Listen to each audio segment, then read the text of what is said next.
In the city of Cyprus, in 300 BC, there lived a very wealthy trader called Zeno.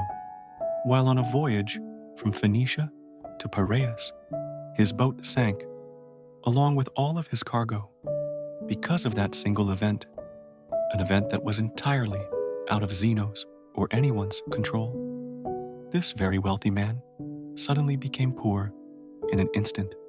Imagine you were Zeno. How would you react to your entire life's work getting flushed down the drain by the sheer force of nature? What's the proper reaction? Would you be angry? Sad? Would you feel life has cheated you? For most of us, these would all be normal reactions, but not for Zeno, the father of Stoicism. One small change lasts an eternity, and one small reframing of your mindset can cascade into larger, more impactful changes down the line. The core of Stoicism is the very definition of acceptance and indifference. After reading the works of Socrates and other great philosophers, Zeno created and taught Stoicism. According to Zeno, although we don't have much control over what happens to us, we do have control over how it affects us, and we must use this control to great effect.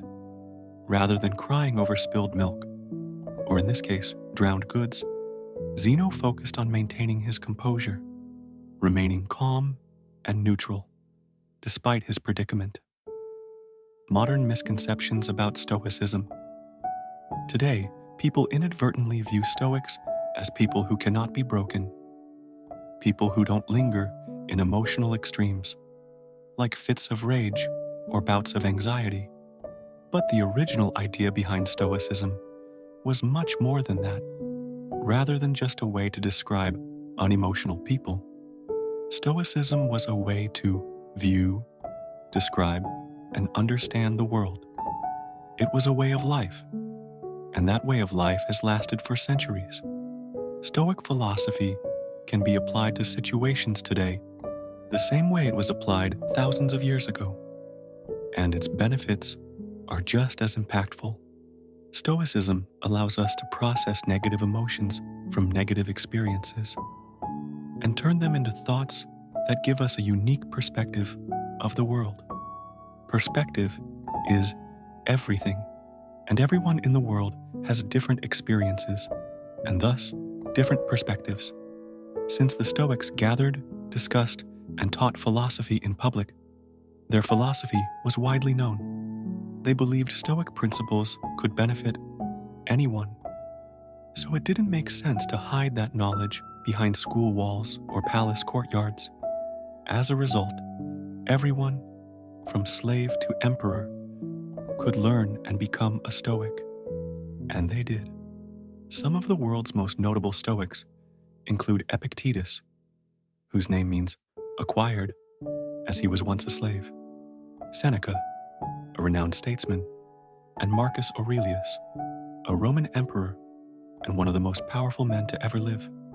The early Stoics practiced what they preached. They avoided segregation and led the fight against inequality.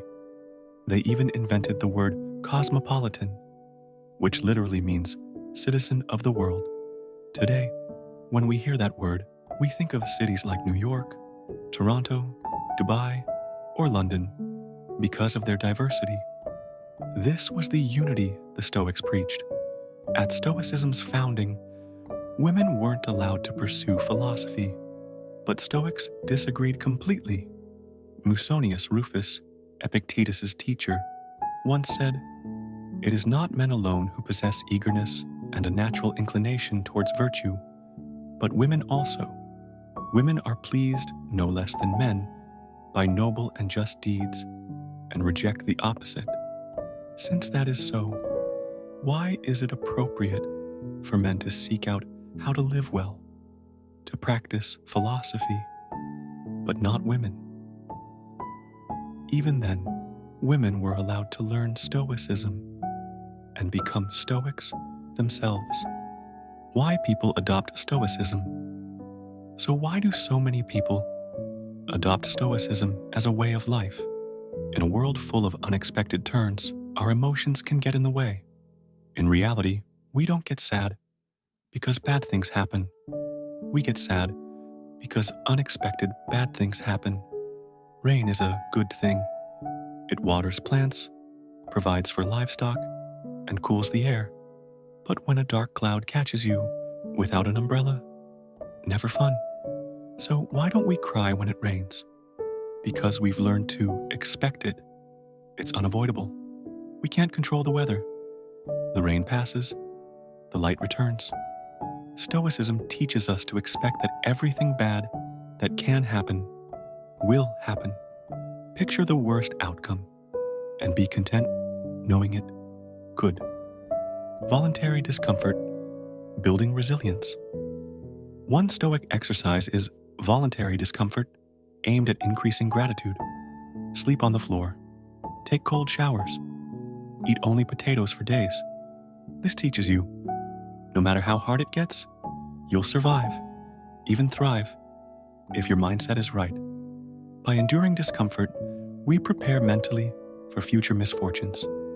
In today's world, ads scream that we need the next best thing, a certain look, or a certain salary to be happy. This message matters. Now, more than ever, we enter the world knowing nothing. We learn at home, in school, and by observing. But often, these sources teach conflicting lessons.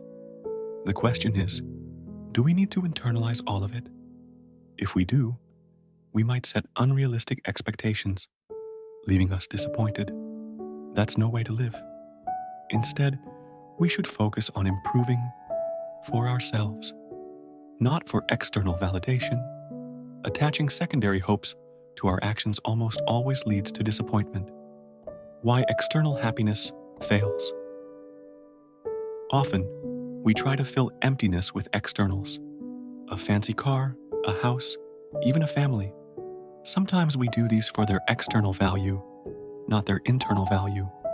But Stoicism teaches, if you live this way, you place happiness in the hands of forces that can fail. Cars break down, disasters strike, divorces happen. Even free things cost space, physical and mental. As Seneca wrote, learning to live with less creates space for what truly matters.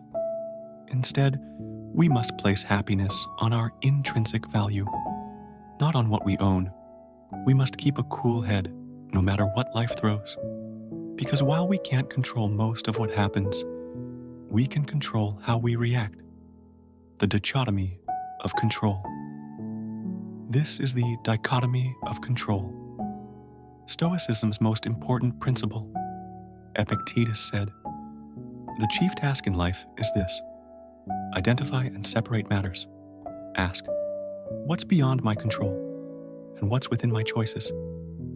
Stoics teach, separate what you can control from what you can't. Determine your value from the former, not the latter. Striving for goals is good, but breaking down when things don't go your way?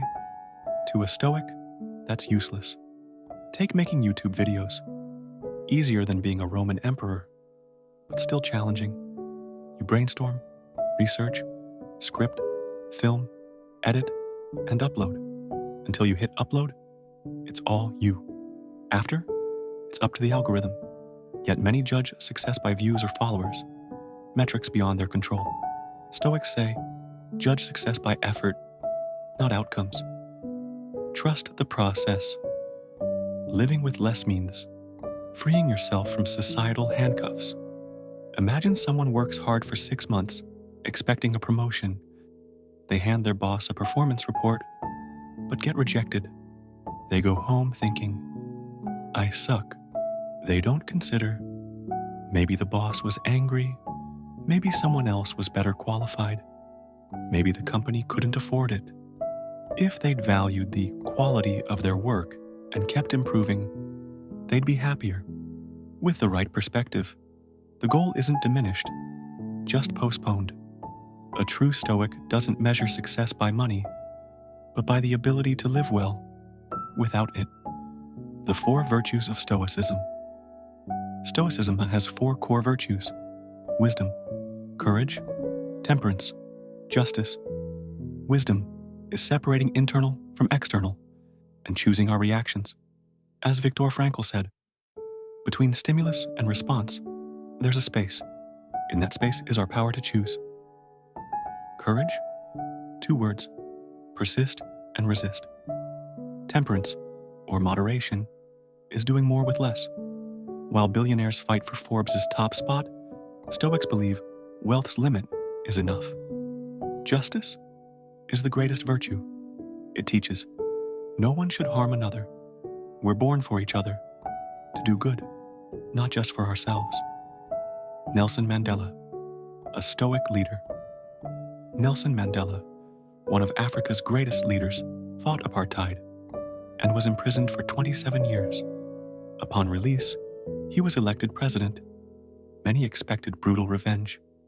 He did the opposite. In prison, Mandela read Marcus Aurelius. He practiced Stoicism. He urged his people to relax and rebuild. The past was beyond control. The future wasn't. This is the Stoic way. Today, Stoicism underpins therapies like rational emotive behavioral therapy, REBT, and logotherapy.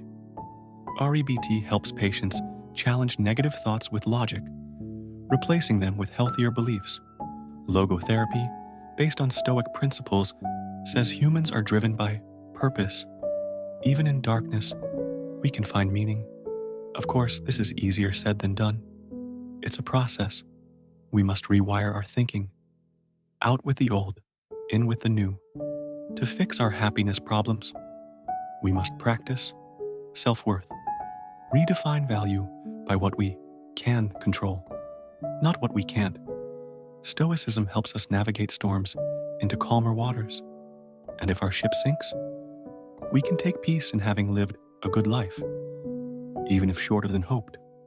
Because remember, everything has an end.